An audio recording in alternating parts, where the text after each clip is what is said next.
Hey there, and thanks for joining us. I'm your host Holly, and you're watching Travel Insights on Kalkine TV. Today we're diving into one new trend in travel: trip stacking. What on earth is that, and more importantly, is it such a bad idea? Well, before we get into it, let's have a glance at the latest travel news from at home and around the globe. The state of New South Wales has launched a $10 million tourism campaign encouraging travel coming out of the pandemic, just as restrictions on movement have eased. Following nearly 2 years of economic hardship hitting the tourism industry, the Feel New campaign is the state's biggest marketing endeavour in a decade and part of a new $500 million tourism package from the government, which includes $50 stay and rediscover accommodation vouchers. The ad centres more on local experiences and cultures like nightlife and Indigenous sites rather than the iconic city landmarks. Perhaps a good move for the state's residents who've been missing the little things that domestic travel has to offer. Onto the airline front now, and Australia's largest, Qantas, has said it'll bring forward the restart of more international flights to popular destinations from Sydney and operating regular flights to Delhi. The latter will be the first commercial flights for the airline between Australia and India in almost a decade. On top of that, Qantas will be bringing back two of its Airbus A380 aircrafts earlier than planned, and it's in discussions with Boeing about accelerating the delivery of 3 brand new 787 Dreamliners, which have been in storage for most of the pandemic. Plus, Italy's also been busy with a new name in the skies. After their international airline, Alitalia, went bankrupt, a new carrier with a bold blue fleet under the name ITA Airways has debuted in Rome. The airline is eager to support their national industry by working only with Italian companies. ITA is also trialling an interesting new payment scheme whereby all employees will have a portion of their earnings tied not only to company profits but also to customer satisfaction.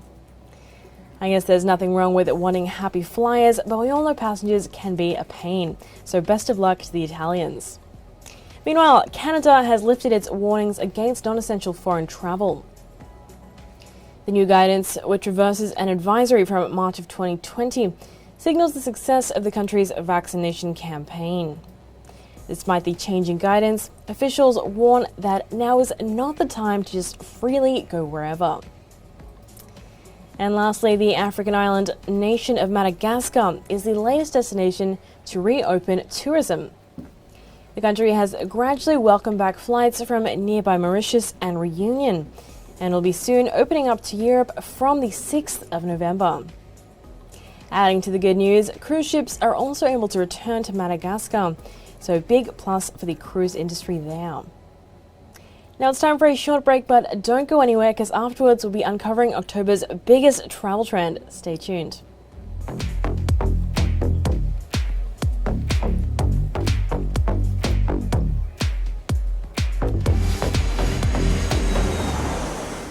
Boarding pass, please.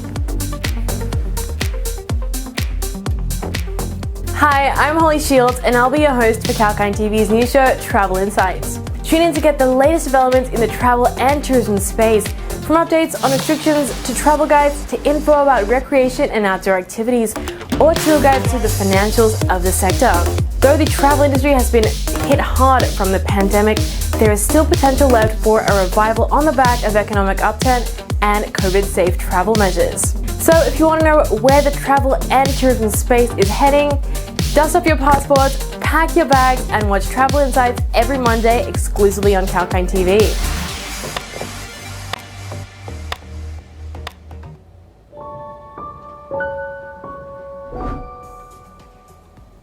Welcome back to Travel Insights on Kalkine TV. Now it's time to uncover the latest trend that's taken travelers by storm this October: trip stacking. Trip stacking is a practice born from this pandemic era of travel bans, flight cancellations, and the constant pushing back of border openings. So amidst all this chaos and exhaustion, what's a traveler to do? The answer apparently is to double, triple, or even quadruple book your trip tickets for the same date. Now, these trips might all be different. A flight, a cruise, a road trip, a getaway to a beach house. or to international or domestic destinations. But the idea is that one or more of these trips are going to be cancelled, sometimes within as little as less than 24 hours. So you've just got to go with whatever is left. So yes, trip stacking is essentially hedging your bets with multiple backup plans. Now, what exactly has catalyzed this new trend? Well, for one, travelers are terrified of the sky-high prices that many expect around the corner, doubled with the fact that the holiday season is approaching. It's common knowledge that after Halloween, airfares and travel prices shoot up. And on top of that, the incredibly flexible cancellation policies adopted by travel companies during the pandemic means there's no worries about bailing on a ticket. But is it that simple?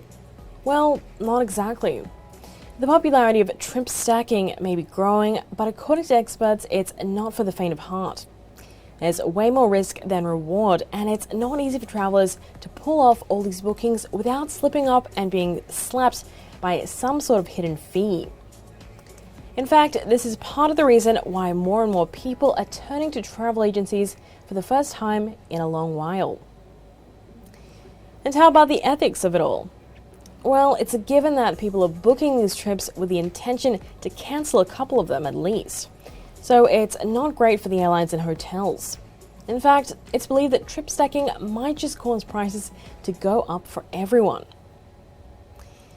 But on the flip side, it can be argued that trip stacking is a win for travelers, who are more likely to get their trips, and travel agencies who are making it rain from all these bookings. Plus, when compared with the devious ghost bookings, bored people getting their tickets booked online with no consequences, trip stacking is the lesser of two evils, definitely. So the best alternative, really, instead of cancelling your stacked trips, is to postpone them. That's right, reschedule those trips for the future, which might just save everyone some trouble. Well, that said, that is all from my end today. Thanks for tuning into Travel Insights. Catch the show next Monday exclusively on Kalkine TV. Holly Shields signing off.